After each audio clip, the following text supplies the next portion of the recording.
کس کی مغفرت نہیں ہوتی؟ جب تک بندہ انسانوں کے حقوق ادا نہیں کرتا تب تک پروردگار بھی اپنا حق معاف نہیں کرتا۔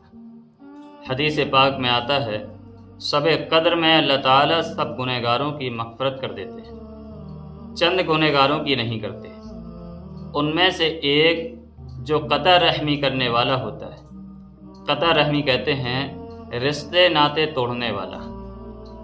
کئی ہوتے ہیں جن کو نہ بات کا سلیقہ اور نہ میل ملاپ کا طریقہ، ذرا ذرا سی بات پر اس سے بھی بولنا بند، اس سے بھی بولنا بند، اس کو ڈرا رہے ہیں، اس کو دھمکا رہے ہیں، لوگوں کے دل دکھاتے ہیں، پرواہ ہی نہیں ہوتی۔ یہ جو قطع رحمی کرنے والے ہیں ان کی شب قدر میں بھی اللہ تعالیٰ مغفرت نہیں فرماتے۔ اور دوسرا بندہ جو کسی کے بارے میں دل میں نفرت رکھے، کینہ رکھے، بدگمانی رکھے،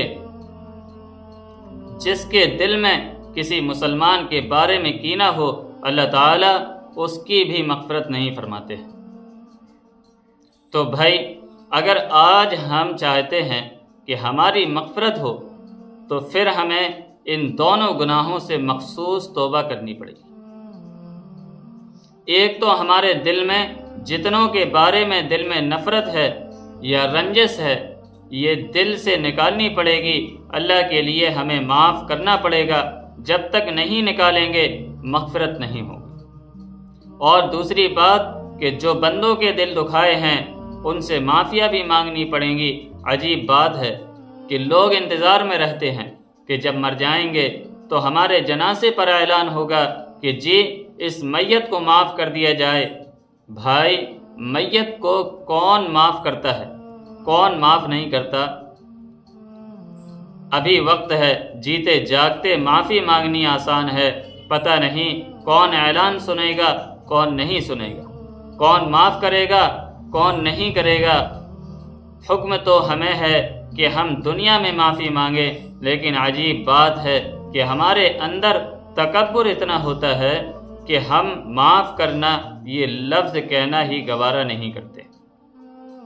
انگریزوں نے تو اس اچھی عادت کو اتنا بنایا کہ ذرا سی بات پر ایکسکیوز می بول دیتے ہیں۔ یہ جو ایکسکیوز می کہتے ہیں اسی کو تو اردو عربی میں معاف کرنا کہتے ہیں۔ کافروں نے اس اچھی عادت کو اپنایا، ذرا سی کوئی بات ہوتی ہے فوراً ایکسکیوز کرتے ہیں۔ یہ تعلیم ہم مسلمانوں کے لیے تھی اور آج ہم اتنا بھول گئے۔ ہم دوستوں کے دل بھی دکھاتے ہیں، ہم ان سے پھر بھی معافی نہیں مانگتے۔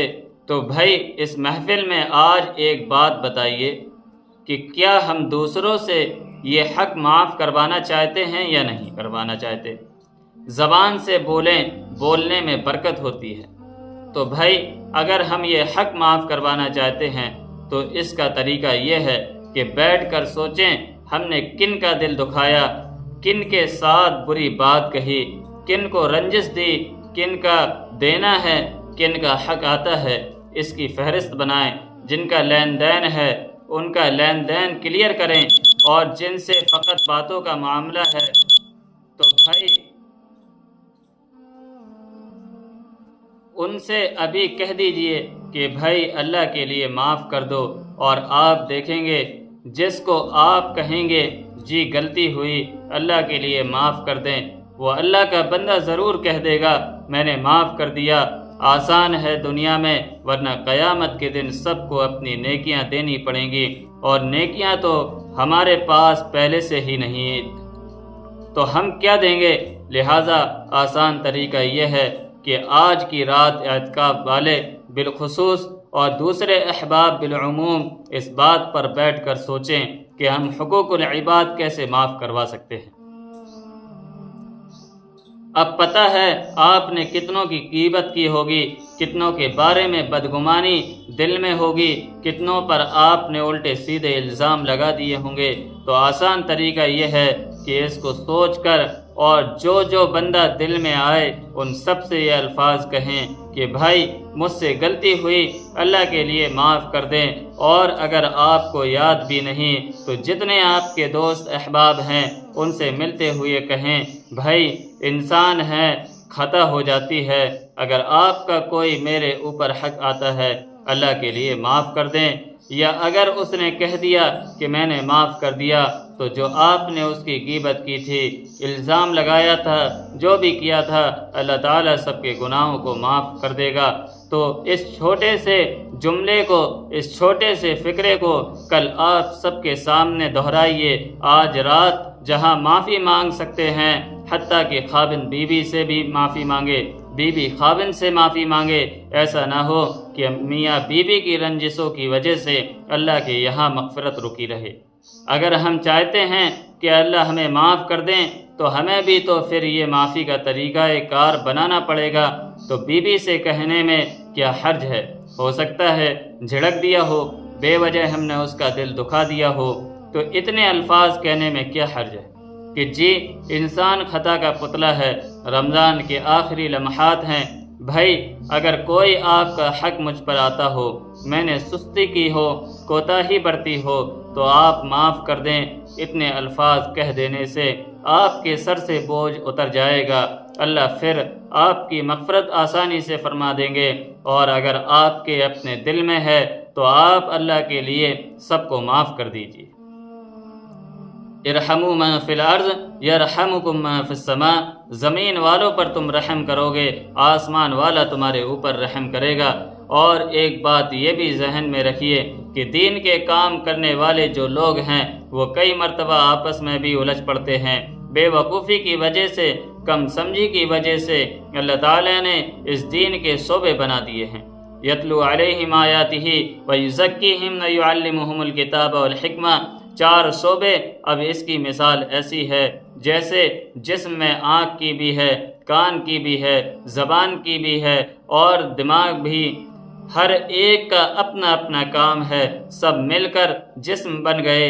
اسی طرح دین اسلام کا معاملہ کہ اس کے مختلف شعبہ جات ہیں، ایک دعوت و تبلیغ کا شعبہ ہے۔ آج کے دور میں تو الحمدللہ اسی سے زیادہ بلکہ 100 سے زیادہ ملکوں میں اس وقت ہمارے یہ بھائی جا رہے ہیں اور اللہ کے دین کا پیغام پہنچا رہے ہیں۔ اللہ تعالیٰ ان کو ہماری طرف سے جزائے خیر عطا فرمائے۔ کوئی ایسا دن نہیں اس عاجز کا کہ جب ان بھائیوں کے لیے میں تہجد میں دعا نہ کرتا ہوں، اس لیے کہ محبوب کا کام ہے، ہمارا کام ہے، اور کچھ حضرات مدارس میں کام کر رہے ہیں، ان کے لیے بھی دعائیں کرتے ہیں۔ کوئی تفسیر پڑھا رہا ہے، کوئی حدیث پڑھا رہا ہے، کوئی فقہ پڑھا رہا ہے، کوئی زندگی کے مسائل کے جوابات سمجھا رہا ہے، وہ بھی ایک شعبہ ہے کام کرنے کا۔ کہیں پر خانقاہوں میں اللہ اللہ کی ضربیں لگوا رہے ہیں تاکہ دلوں کا میل دور ہو جائے اور دل میں اللہ کی محبت بھر جائے، اور کہیں پر اقامت دین کے لیے کوششیں ہو رہی ہیں۔ تو یہ مختلف شعبہ جات ہیں، حقیقت میں یہ سب کے سب دین کا کام کرنے والے لوگ ہیں۔ آپس میں ایک دوسرے کے ساتھ محبتیں ہونی چاہیے، نیک تمنائیں ہونی چاہیے، جہاں ضرورت ہو ایک دوسرے کا معاون بننا چاہیے۔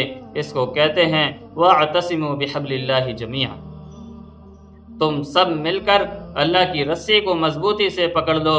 بھائی ہم سب ایک ہیں۔ جب عیسائیوں پر مصیبت آئی تھی تو کہتے ہیں کہ بادشاہ نے ان پر حملہ کیا تھا، اور ان کے علماء آپس میں اس پر بحث کر رہے تھے کہ عیسیٰ علیہ السلام جب اٹھائے گئے تھے تو انہوں نے گندم کی روٹی کھائی تھی یا جو کی روٹی کھائی تھی۔ یہ فیصلہ ہونے کے لیے مناظرہ ہو رہا تھا کہ گندم کی روٹی کھائی تھی یا جو کی روٹی کھائی تھی۔ یہ مناظرے کر رہے ہیں اور دشمن ان کو دنیا سے ہی ختم کر رہا ہے۔ تو شیطان ایسا ہی کرتا ہے، آپس میں الجھانے کی کوشش کرتا ہے، اور یہ الجھاؤ بے وقوفی کی وجہ سے، کم علمی کی وجہ سے، یا اپنی طبیعت کی بے باکی کی وجہ سے ہوتا ہے۔ جو بھی سمجھدار ہوگا نا وہ ہمیشہ ایک دوسرے کا احترام کرے گا۔ جس نے عمل ہی کچھ نہیں کرنا وہ اس قسم کے کام زیادہ کر رہا ہوتا ہے۔ تو بھائی جوڑ پیدا کیجئے، توڑ سے بچیے۔ نبی علیہ السلام نے فرمایا جو تجھ سے توڑے تو اس سے جوڑ، یعنی کوئی توڑنا بھی چاہے تو ہم اس سے جوڑنے کی کوشش کریں۔ یہ ہے نبی علیہ السلام کی تعلیمات۔ کوئی توڑنا بھی چاہے تو پھر ہم اس سے جوڑنے کی کوشش کریں۔ اور یہاں تو زبان کیچی ہوتی ہے، چل رہی ہوتی ہے، وہ زبان نہیں چل رہی ہوتی ہے، وہ کیچی چل رہی ہوتی ہے۔ اس سے بھی توڑ، اس سے بھی توڑ۔ آج ابھی وقت ہے، مہلت ہے۔ رمضان المبارک کے ان بابرکت لمحات میں ہم اپنے رب سے معافی مانگ لیں اور اپنی ان کوتاہیوں کو بخشوا لیں۔ آپس میں الفتیں اور محبتیں پیدا کر لیں۔ جتنا ایک دوسرے کے ساتھ ہم زیادہ ملیں گے، زیادہ محبتیں الفتیں قائم کریں گے، اتنا اللہ کی رحمتیں ہوں گی۔ اس لیے تو کہا گیا کہ اتفاق میں برکت ہے، تو اللہ رب العزت کی طرف سے رحمتیں ہوں گی۔ آپ دیکھنا، ہم اسی جگہ بیٹھ کر ابھی دعا کریں گے یا کل دعا کریں گے، اگر اس دوران ہم نے خود بھی معاف کر دیا، دوسروں سے بھی معافی مانگ لی، انشاءاللہ آخری محفل جو ہونی ہے اس سے پہلے پہلے پروردگار ہمارے بوجھ کو بھی آسان فرما دیں گے۔ تو یہ ایک ذمہ داری ہے، اور میرے دوستوں، ہم واقعی اس بات کے محتاج ہیں کہ اللہ رب العزت ہماری بخشش فرما دے۔ اگر نہ ہوئی، نبی علیہ السلام کی بد دعائیں بڑی ڈرنے والی بات ہے، بڑی رونے والی بات ہے۔ اللہ اکبر کبیرہ۔ اور یہ سبق یاد کر لینا کہ ہم نے توڑ پیدا نہیں کرنا، ہم نے جوڑ پیدا کرنا ہے۔ اللہ تعالی ہم سب کو نیک بنائے اور ایک بنائے، ایک بن کر رہنے کی توفیق عطا فرمائے۔ وآخر دعوانا ان الحمد للہ رب العالمین۔